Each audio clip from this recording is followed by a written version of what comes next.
अयोध्या धाम के भगवान श्री राम मंदिर परिसर में हुई कथित चोरी की घटना को लेकर सोलापुर शहर में शिवसेना उद्धव बालासाहेब ठाकरे की ओर से विरोध प्रदर्शन किया गया। प्रदर्शन के दौरान शिवसैनिकों ने नारेबाजी करते हुए सरकार और प्रशासन के खिलाफ कड़ा रोष व्यक्त किया।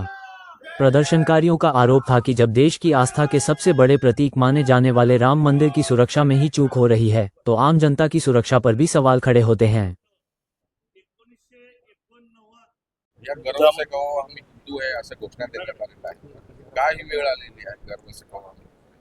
ज्या भाजपने सनातन धर्म, हिंदू राष्ट्र, हिंदू धर्म या सगळ्या वल्गना केल्या, त्या भाजपच्या चंपतनं त्या ठिकाणी असलेल्या दानपेटीतली रक्कम, सोने नाणे, हार, पादुका, रामचरितमानस हे सगळं चंपत केलेलं आहे।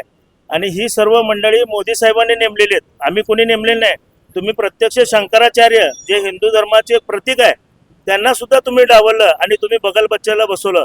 हे मंदिर सुद्धा तुम्ही आरटीआय म्हणजे माहितीच्या अधिकारापासून वंचित ठेवलं किंवा बाजूला केलं का? तर तुम्हाला या ठिकाणी डल्ला मारायचा होता।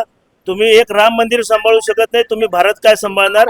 त्यामुळे येणाऱ्या निवडणुकीत भारतीय जनता, या सगळ्या भारतीय जनता पक्ष, भारतीय चोर पक्ष यांना बाजूला केल्याशिवाय राहणार नाही। कालच मुंबईमध्ये एक भर पावसात राम रक्षा आंदोलन करून ह्या भारतीय जनता पार्टीला ह्याची जागा दाखवली आहे। ज्या भावनेने पूर्ण भारत देशात राम मंदिर बांधलं गेलं, त्याच्या विटापासून चोरी झाली।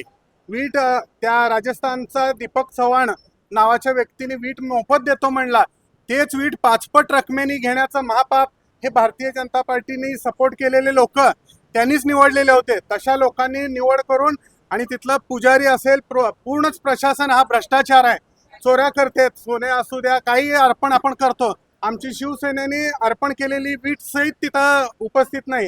म्हणजे अशा महापापी भारतीय जनता पार्टीचा आम्ही इथं निषेध करण्यासाठी आज आंदोलन केलेलं आहे। इस दौरान उन्होंने मामले की निष्पक्ष जांच और दोषियों के खिलाफ सख्त कार्रवाई की मांग की।